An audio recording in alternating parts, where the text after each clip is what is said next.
fans, wherever you may be. Welcome back for another edition of the Seahawks Playbook podcast. Join your host, Bill Alvstad, and co-host, sports writer and football analyst Keith Myers, as we talk Seahawks football.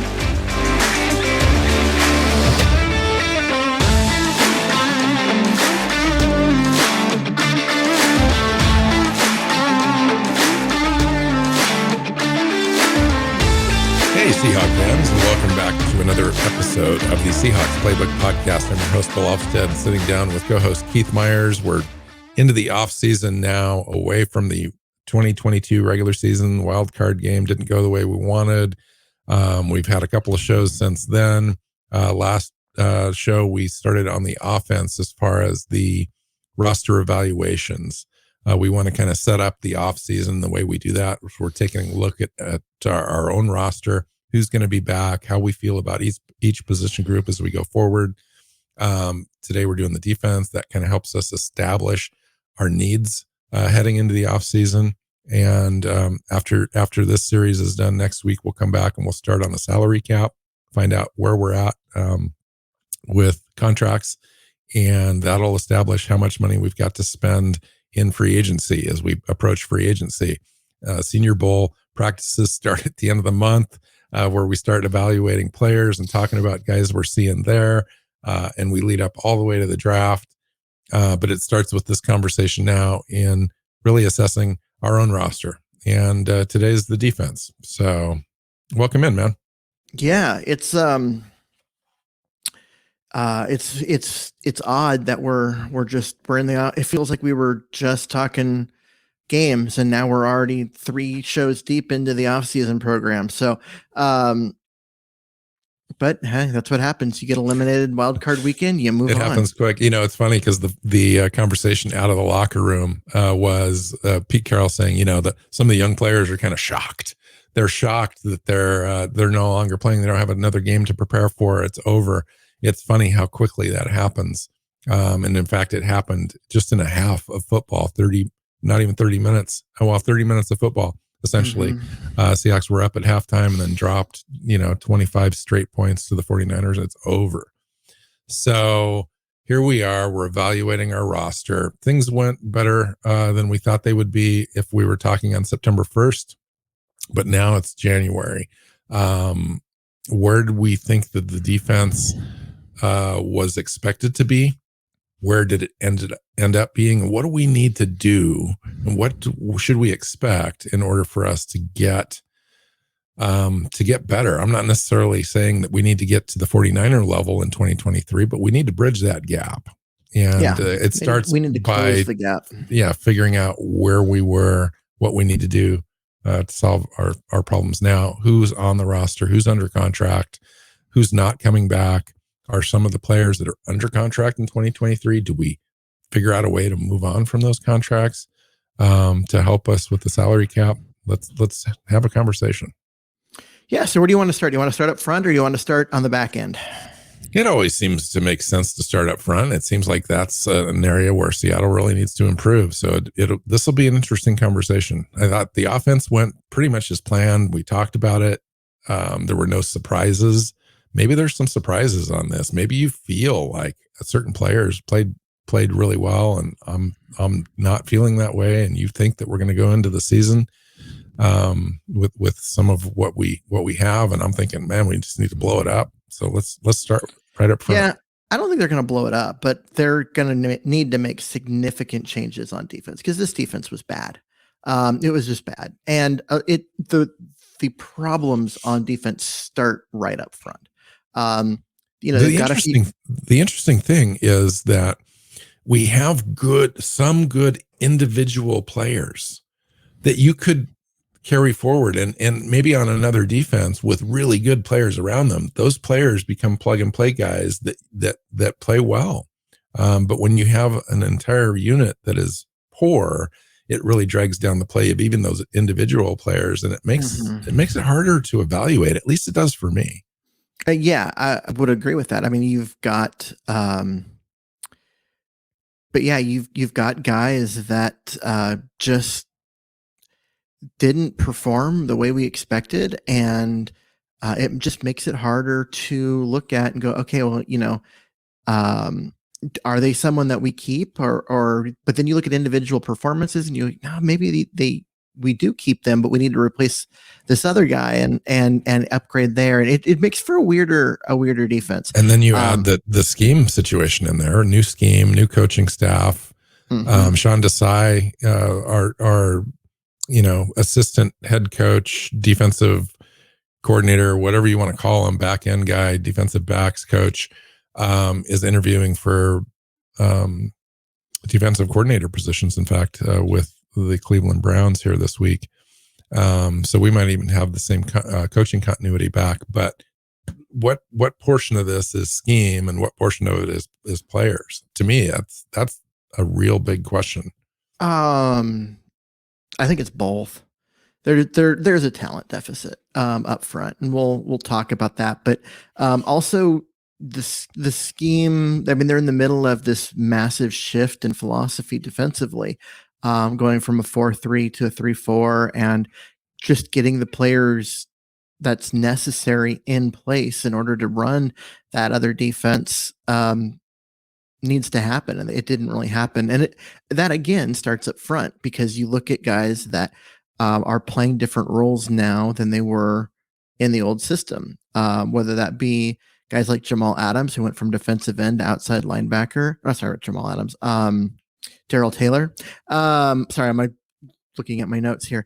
Or guys like Poona Ford, who was a nose tackle in the old system and is a defensive end in this system. So let's talk about Poona Ford. I mean, just to start, you've always been a big Poona Ford fan. I've been okay. He's okay, but he's not Pro Bowl level. But do we need that from that player in this system, in this structure? It seems like Poona Ford struggled a little bit, holding up on the edge.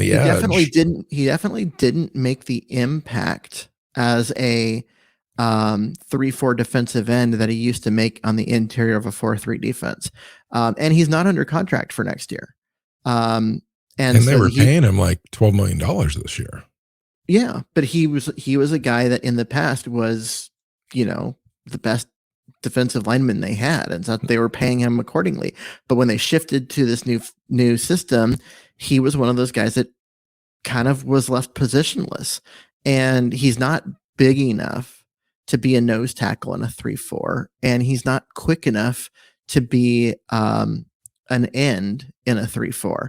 He's kind of in the middle, and I think for him personally, it would be better for him to end up playing for a 4-3 defense again, and having Seattle use that money to go find someone who better fits their scheme. I agree. I do. I like Poona Ford. He's played well. He played well in the 4-3. There was no question. We wouldn't probably be having this conversation unless he's diminished as a player, which seems unlikely at his age, unless he was battling injuries that we never heard about. I don't think that he played well enough to give him another contract, at least equivalent to what he was making before. And maybe he wants to find that somewhere in a 4-3 system. I think that, to me, that is a position that you could look to upgrade. How about Al Woods? Al Woods played great at the beginning of the year. And then as his playing time increased and he became the starting nose tackle for a while, and then especially when Brian Monet got hurt and his playing time increased again, his production just died. And at his age, I mean, he's a guy that should be a rotational player. He needs to be that that run stuffer that comes in short yardage situations and gets a few snaps here or there to let other guys rest. But he should not be an every down player. And unfortunately, that was the role he got stuck with. So looking at next year, I mean, $5.42 million is his cap hit. If they cut him outright, they only save 1.75 in terms of cap savings, because the rest of it goes to dead money unless and they you'd have to replace him. Yeah, and then can you replace him for 1.75? I don't know. So I think he sticks around, but I think he's one of those guys that you look at and you're like, okay, if he's going to be around next year, that's fine, but we still have to upgrade there. He needs to go back to being the rotational piece he was expected to be. I agree.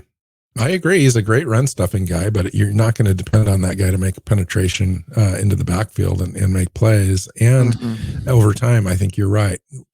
Our depth was such where he just wore down. He was overutilized. We had the same situation with, last year when we were trying to play all of our defensive ends. I can't remember the name of the guy now, but he should have had like a 35% utilization. We were playing him like 75%. Can't remember the guy's name. And behind that, Miles Adams, Jared Hewitt, Brian Monet. Brian Monet went out injured. I think all of that needs to be evaluated. All of that needs to be replaced because Miles Adams made a couple of plays all season and got way more playing time than his talent and production indicate it should. He's also not a good fit scheme-wise. Can you think of a game where Seattle dominated the line of scrimmage, Keith? The only one that comes to mind is the Giants game. Can you think of a game where we didn't get dominated? Where we didn't get, again, the Giants game. So to me, this is the weakest link. And they're the Arizona games too. When you build a defense, you build it from the inside out. Now it's nice that we've got that Tariq Woolen thing in the back end covered, and we've got a couple other pieces. There's some pieces. Let's just say Darrell Taylor came on. We decided to stick with him and surround him with better players. Uchenna Nwasu, Boye Mafe, right? Yep. And maybe Shelby Harris, but again, he's just a piece. He's a role player, and at his number, they're going to have to really evaluate that. We'll talk about that in a second. Quentin Jefferson, same thing. Bruce Irvin, LJ Collier's not coming back. This front seven, Keith, is so worrisome, and then you add some of the linebacker issues that we'll talk about as well.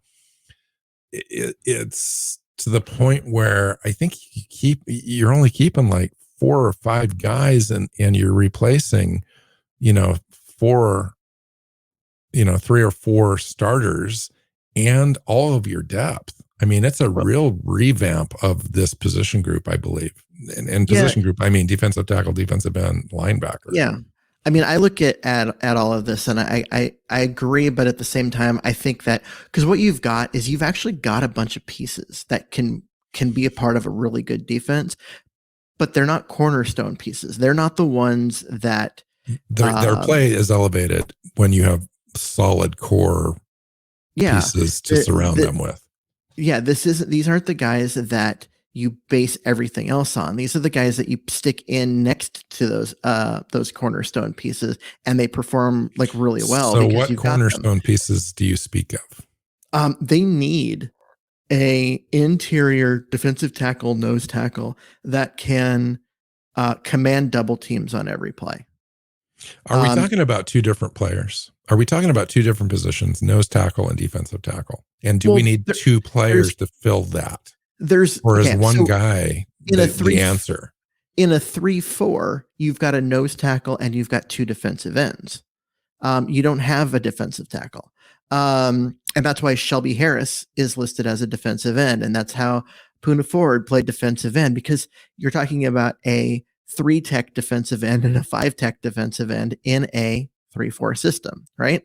They're interior. All 3 of them are interior defensive linemen, if you want to go that route. I think they need a nose tackle that can dominate games.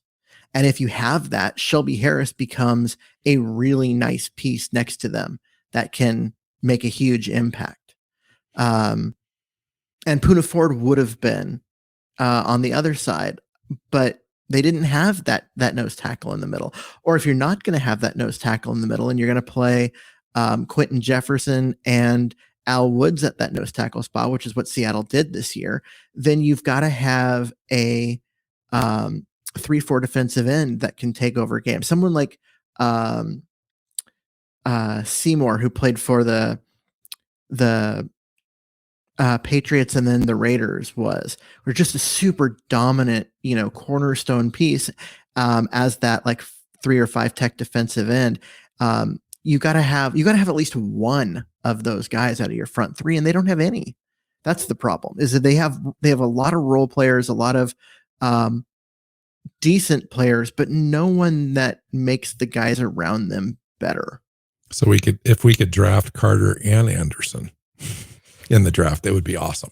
Well, Anderson in this defense, I think is going to end up being Darrell Taylor. He's going to be a stand-up outside linebacker, not a 3-4 defensive end, because you're looking at a guy who's more of an interior guy.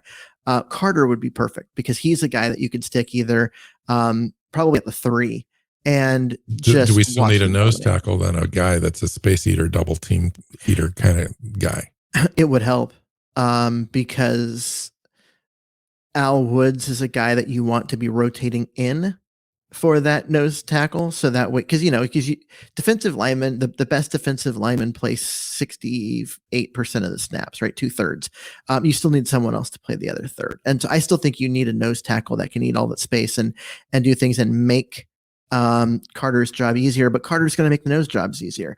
And they're both going to make the other defensive end, whether that's Shelby Harris or someone else, their job easier. I think we need 2 starters on the defensive line. I do too.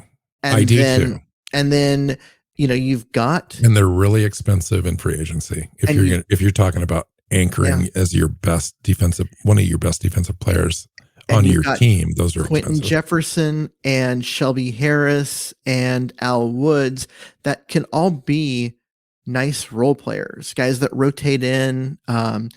Shelby Harris could be the third starter on that defensive line if you solve the other 2, and then the other guys are rotational pieces, and you'll be fine. But you don't have that high end talent, and I think that is overall the problem that this defensive front had. The defensive front, yes, you quantified that right at the end there, and that's the point. However, if you take a look at the defense as a whole too, we're ranked 31st in yards after catch. We were one of the poorest tackling teams in the NFL this year. So this thing transcends just the front. This all goes all the way back. I guess if you have top end front players, some of those tackles never get past the line of scrimmage. So maybe your back end ends up being a little better, but we've got issues beyond just the players we just talked about. Let's talk about linebackers.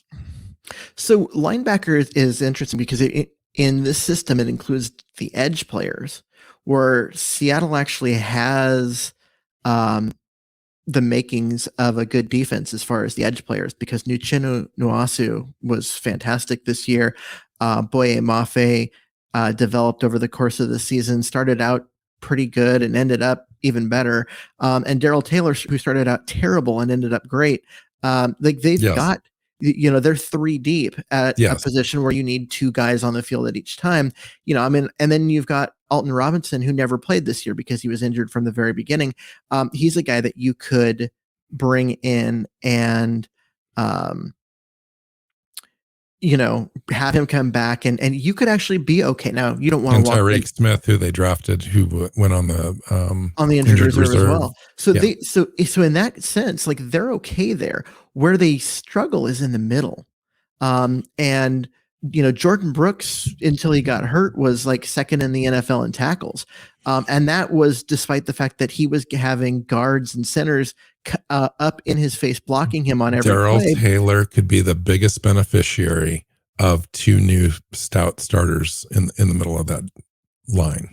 On the defensive line, yeah, Darrell Taylor is gonna eat, and Jordan Brooks is gonna eat, because of that. Because that's what I mean. Not Darrell Taylor. I meant Jordan Brooks.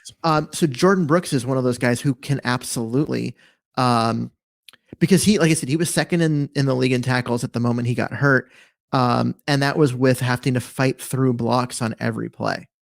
And so you improve the guys in front of him, and all of a sudden he looks more like the foundational piece he looked like a year ago, and not, just another guy, which is what he kind of looked like at times this year, where he was making tackles 6-7 yards behind the line of scrimmage. Does Cody Barton improve? And say we improve the 2 starting spots, nose tackle and 3 tech, and everyone else kind of plays their part. Our depth kind of gets improved as well along with that package. Is a guy like Cody Barton benefit enough from that in order to be a solid piece on a defense where he's surrounded by better players? Maybe. I don't feel confident enough in Cody Barton to say yes. But the truth is, all the problems that you saw Jordan Brooks having, Cody Barton had too. The reason why I don't think of Cody Barton as that guy is a lot of the missed tackles and the tackling problem that this defense had started with him. So he's a guy athletic, he can cover, he can do some of these things, but I don't want him in there as my. And he's not under linebacker. Contract. So the team can elect to move on from him. I would think that they do. Yeah, unless they get him back for super cheap, but they get him back as a special teams standout, which is what back he's in been his the past. third or fourth middle linebacker role. And he takes over for what Nick Bellure was for this team. It would be an upgrade.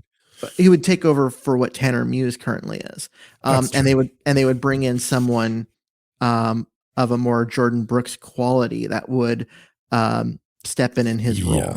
Yes. Okay, so let's talk about that for half a second before we move on. Where do they get that, Keith? Where do they find that piece? Is that a free agency piece to you? Somebody with experience, a veteran that can come in? We're lacking some veterans on this team, maybe in an important role in the middle of that defense, or do they find it in the draft? I think they can actually get this one in free agency because there is a lack of what's the word I'm looking for?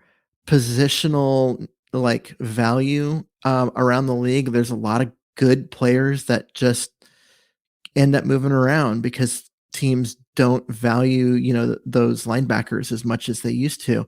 Like Roquan Smith just signed. He would have been perfect, but he's re-signed with the Ravens. But even then, there's guys like Devin Bush and Tremaine Edmonds and there's all sorts of guys that linebackers experienced in this system would be outstanding to me. Yeah. Someone who's played in, for anyone that's part of this coaching tree. And, in this 3-4, there's a lot of different guys that could come in.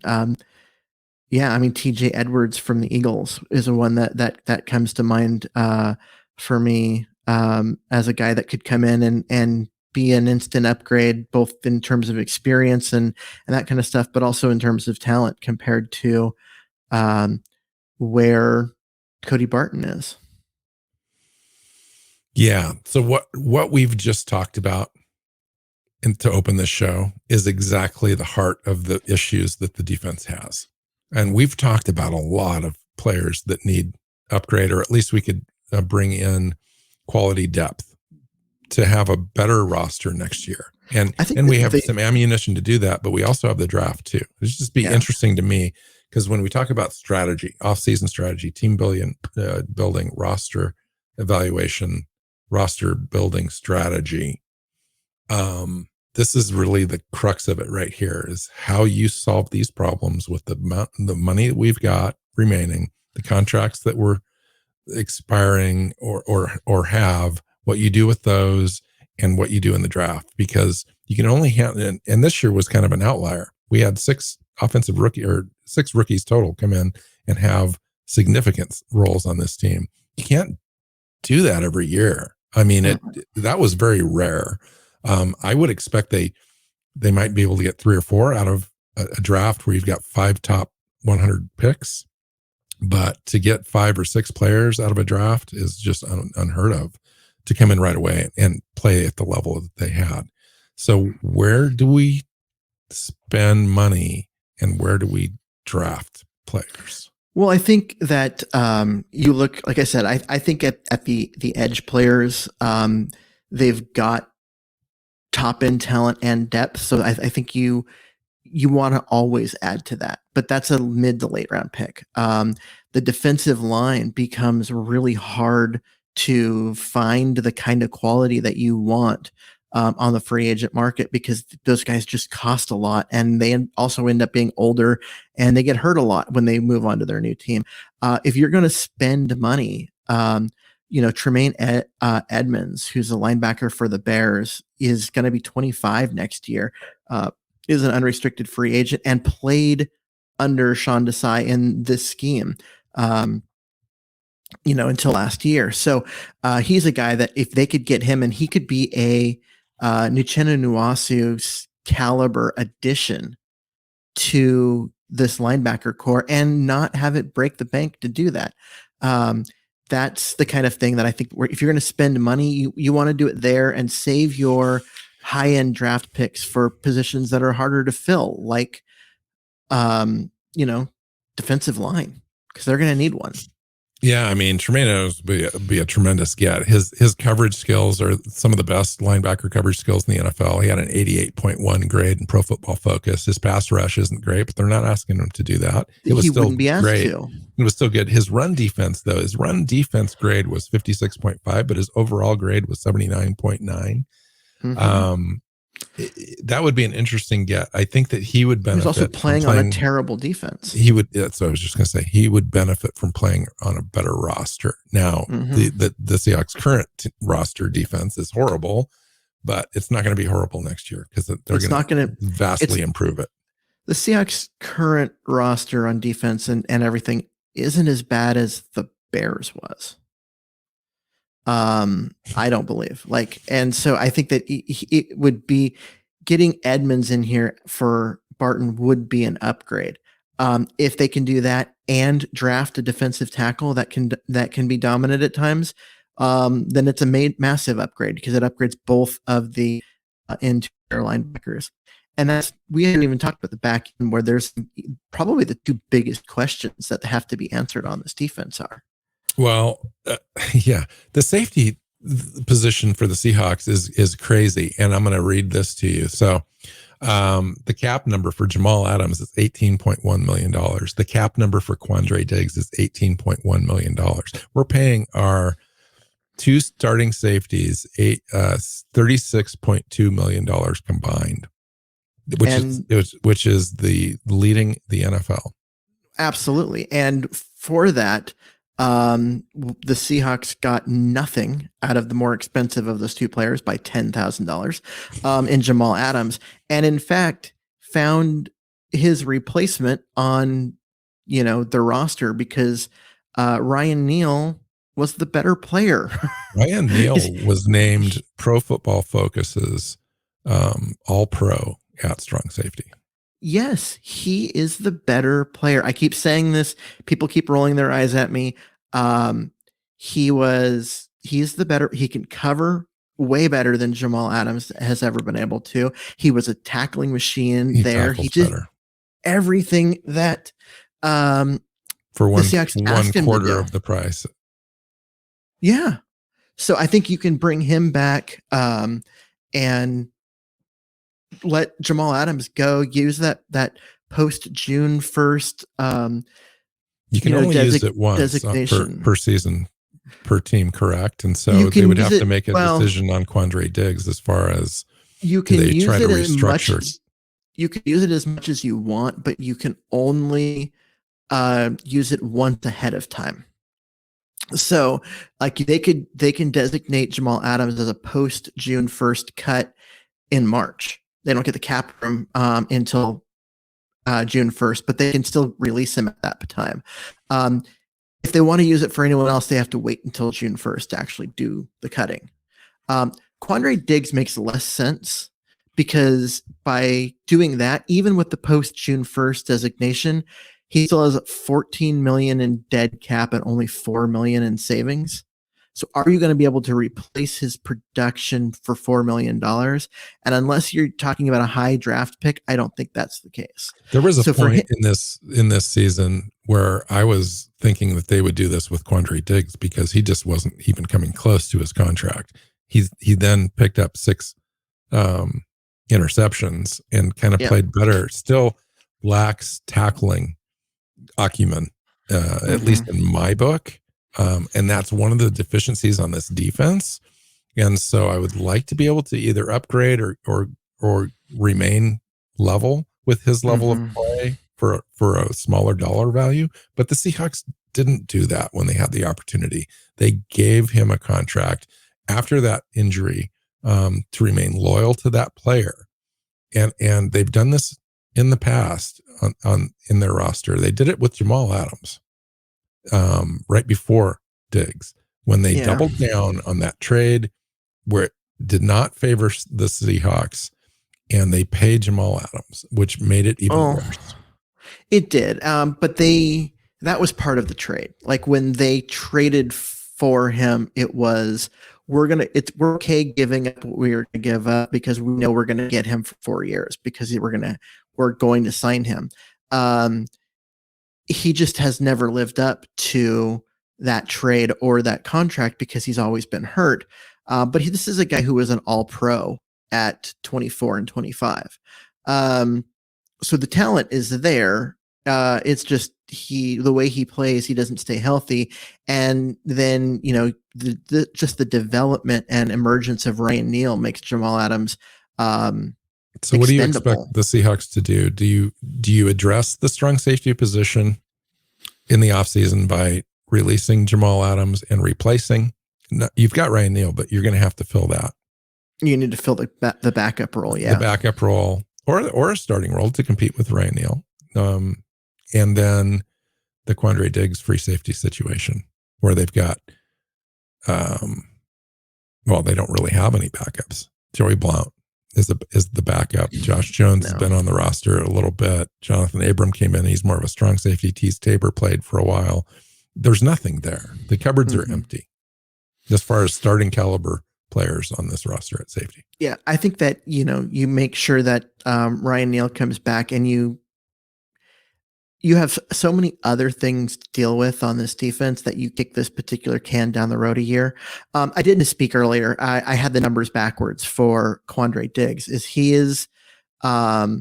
His contract, if you cut him, I had the things backwards. Post June 1st, you have $14 million in savings and only $4 million in dead money. And pre June 1st, it's $9 million in dead money and it's $10 million in dead money and $8 million in cap savings. So you could actually move on from him. You could move on from Jamal Adams and Diggs. I just don't know if you can move on from both of them. Well, you're not. You've already moved on from Jamal Adams. You did that a year ago because he didn't play this year. Yeah, I know, but the team might not view it that way as far as a contract is concerned for next year.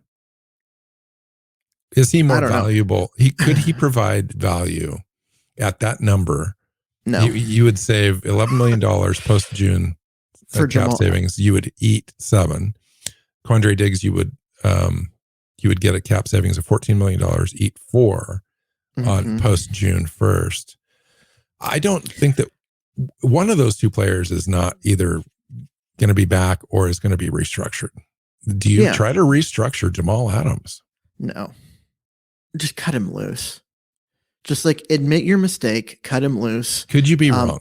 Let him go be someone else's problem. Because you've stuck to this narrative for about 3 months straight now. And I'm just wondering if there's another solution, if there's another way to build the roster, to have flexibility, cap flexibility, and keep the player. If you bring Jamal Adams back, right? So let's say you do that. He is under contract for 23, 24, and 25. So if you want to kick this can down the road and bring him back. 2025 is $24 million, by the way. Yeah. And in 2024, it's 23.6. Right. And so it gets worse, significantly worse every year, as far as his cap number. So he would have to agree to take a pay cut, because if you were just going to restructure and move some of his salary to guaranteed, a signing bonus and kick it down the road, all you're going to do is make him uncuttable with an even bigger cap number in the future. This is the point. This post June 1st, get out from underneath it. Now, did the Seahawks do that? I don't know. They may decide to hold on to him for one more year, especially if they figure out a way to, they're going to move on from Diggs and hopefully find a free safety who's a better tackler, and they move Ryan Neal free safety for a year. I don't know what to do. And I go, let's run this back one more time, because then we don't have to use the post June 1st thing in order to get, a bunch of cap room. But honestly, because his number goes up by so much, they should just do it. If the franchise got entangled in some weird Geno Smith contract situation where they were paying him and had to take a hit in 2023, or franchise tagged him, which would be not great, not a good, smart decision by the franchise. But if they did, they would have to do something with these. But if they don't, we still might be able to generate other flexibility on the roster. But and I still move on think from these guys. They pay their two top safeties more than anybody else in the league, and they didn't get anything from one of them, and they got half a good season from the other. Yes. That's it. You can't do that. That's not how you build a winner. And Pete Carroll and John Snyder are smart enough to know that. And so something will change. Now, my personal belief is that Jamal Adams is done because he got outplayed by Ryan Neal. It shows that he's expendable, and that Diggs comes back for one more, and then they move on from him. But they could choose to do it the other way around. But you have to get more out of your safeties. You have to get more out of that cap space, whether it's your safeties or anything. You have to get far more than they got out of that $36 million. And something has to change. It's crazy that we won 9 games. We had $55 million of dead cap space in 2022, plus those 2 contracts alone, and got a half a season out of one player. So you took $90 million and burned it this season, and still got 9 wins. Yep. A lot of that was Russell Wilson. Yeah. Okay. Russell Wilson and Jamal Adams. We can say safely, excuse the pun, that we're going to add to this pile in the offseason, because we're going to need a little bit of help. I think that we could add 2 players at safety this offseason. I agree. Safety, I don't know if they like Abram or not. He's terrible in coverage, but he can tackle. Maybe he's the backup at strong safety. With Ryan Neal there, or Tease Tabor or somebody like that. And then it seems like they need a free safety. Now, if the plan is what you indicated, is that they're going to run this back one more year and then move on from Quandre Diggs, it'd be nice to get the guy in-house now, a young guy in the draft at free safety, to be able to come in and take over in 2024. Yeah, if you start looking at draft projections and that kind of stuff, and I know everyone's early in the process, so guys are going to move around, but in that early round 2, where the Seahawks have, what is it, the 35th pick overall, there's a couple of, the 2 top free safeties are both sitting there as that's about where they're going to go. And so you could take care of defensive line and quarterback in round 1, get your free safety there in round 2, and really make a major impact for your roster going forward defensively. If they drafted a free safety that high in this draft, and Quandre Diggs was on the roster in April, would he be cut after June 1st? I don't think so, because I think what they would do is they would go into the year with the plan of going to a lot of 3 safety looks, which they did a bunch this year. It's been in the past. And where does Kobe Bryant turn up in this conversation? As the nickel corner. So they still bring 3 safeties plus Kobe Bryant on the field. It's plus the same 2 corners. It's the same thing that they did this year. They often had Kobe Bryant in there. Defensive backs. No, they would play 5, but it depends on the situation and the play call. Sometimes they'll have 3 cornerbacks. Sometimes they'll have 3 safeties, and occasionally on 3rd and super long, they would go dime and bring in, the 3 of each. Like they did it this season.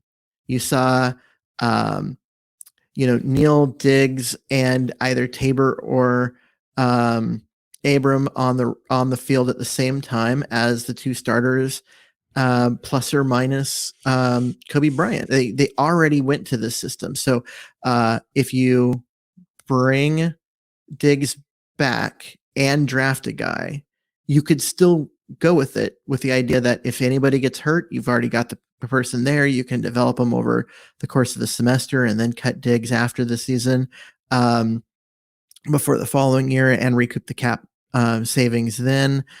And you've already got your starter sitting there. So let's turn the last part of this conversation, over to the corners. I'm a little less confident in this group. I think that maybe that you are, but maybe you're not. But we should talk. Tariq Woolen, obviously. And then beyond that, to me, there's just a bunch of guys, including Kobe Bryant. Kobe Bryant came in, played as a rookie, had some great opportunities, but also struggled. And so to me, it's all just kind of he's going to be back and he's going to play a role. But Mike Jackson struggled at times. He's a big kind of corner. I like that. But yet he was targeted a lot because nobody was throwing at Woolen and made some mistakes. Artie Burns didn't play at all. Trey Brown came back from injury 3/4 of the way through the season and didn't really play well when he was out there. Justin Coleman, I don't even know what he was doing. That's it. That's the room. And so to me, there's some upgrades to be had here. There's some upgrades to be had. I actually, I've thought about this. I've looked at some tape. I like Mike Jackson more than I thought I would, in that he was targeted a lot because Tariq Woolen was so good that you have to throw at somebody. He tackled really well. He was one of the few guys on this team that actually tackled really well, played good in run support, and did fine as a in terms of coverage. He will benefit greatly by having the increase in quality on the front end, because instead of having to cover for 5 seconds, he has to cover for 3. That's very true. Absolutely. I mean, no question. Think about how good Tariq Woolen will be when he has to only cover for 3, because they can actually get pressure on a quarterback regularly.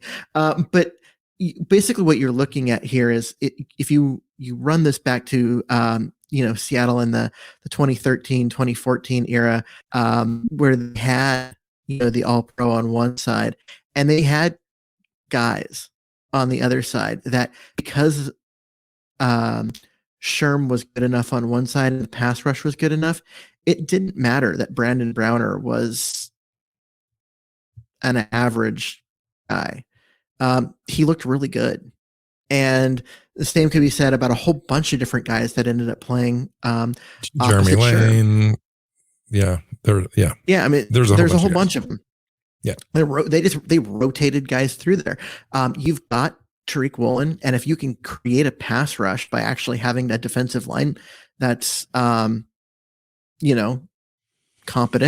Mike Jackson's going to be everything that you need over there.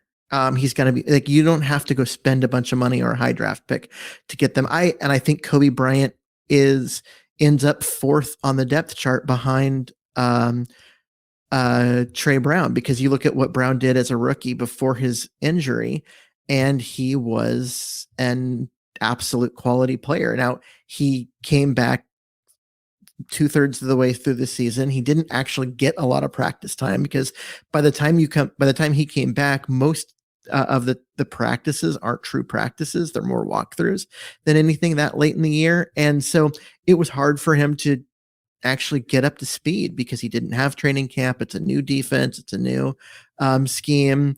And he didn't get really any practice time. So I think you're going to see him continue to get healthy over the offseason, be So ready to come back. Do you think we're going to run He's this gonna be the group guy. back then without really any major changes, at least as far as the starters and immediate depth is concerned? I think the top four are going to be the same. I think Artie Burns is done. I think Justin Coleman's What's done. Mike And you're Jackson's contract situation? He's not under that's a good contract. question. But I believe he's a restricted, or maybe he's unrestricted. Let me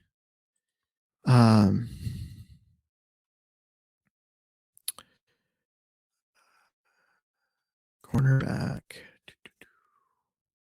Yeah, they'd have to sign him. He's unrestricted. No, Mike Jackson is an exclusive rights free agent. Oh, okay. Well, that makes it easy then. Yep. Yeah, I mean, it's interesting.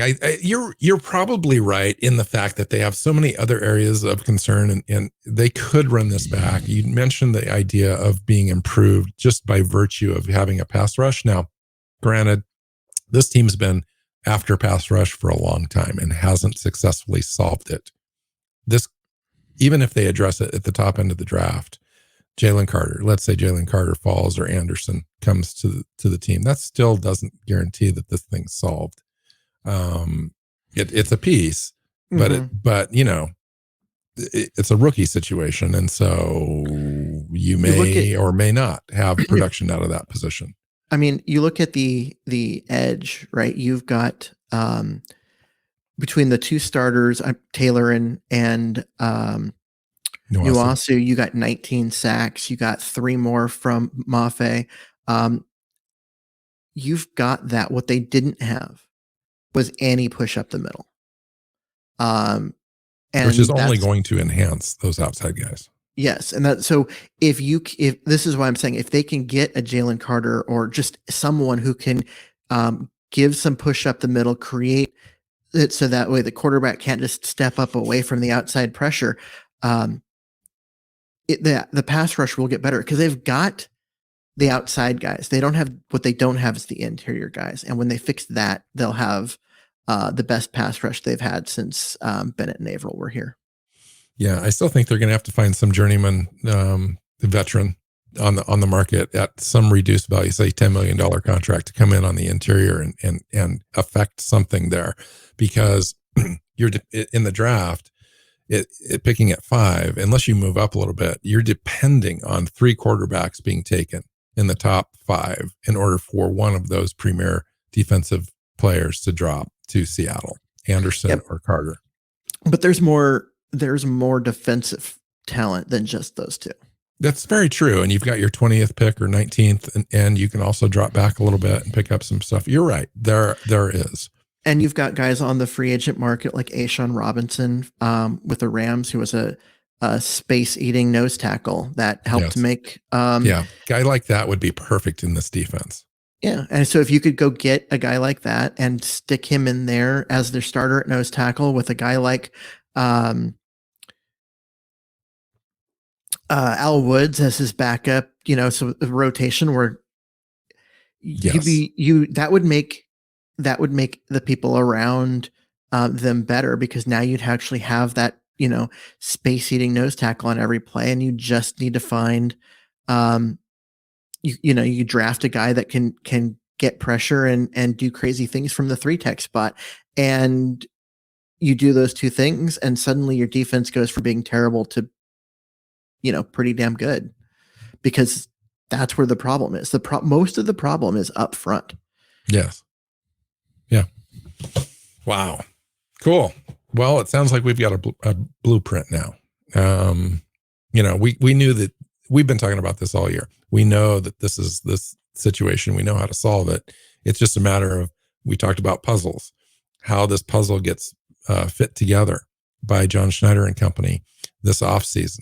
We've got free agency and we've got the draft, and we've got our own players to improve. Boye Mafe, I think it was a crime that Boye Mafe didn't get more snaps over Bruce Irvin. I love Bruce Irvin, but come on, we know this. We're not going to the Super Bowl this year. Let's get Boye Mafe some opportunities to get some on-field experience. So anyway, cool. Let's have a great offseason. I mean, this is the beginning of the conversation. I think next show we're going to talk about salary cap. how the salary cap dictates what we're going to be able to do with free agency this offseason. We'll take beginning the conversation with our own guys, but we'll go outside of the organization to see what we might be able to do as well with that, have an early conversation about free agency, and then just go from there and build this thing up. So thanks for joining us, everybody. Fun show. You can find Keith on Twitter at Myers NFL. You can find me at NWC Hawk. The show is at Hawks Playbook. Find us on your favorite podcast platform. Just search Seahawks Playbook Podcast, as well as YouTube. And when you do, hit the subscribe button. So until next time, go Hawks. Go Hawks. Seahawks Playbook Podcast listeners, thanks for joining us for another edition of the show. You can find us on Twitter. Bill is at NWC Hawk. Keith is at Myers NFL. And the show is at Hawks Playbook. You can listen and subscribe to the show at SeahawksPlaybook.com.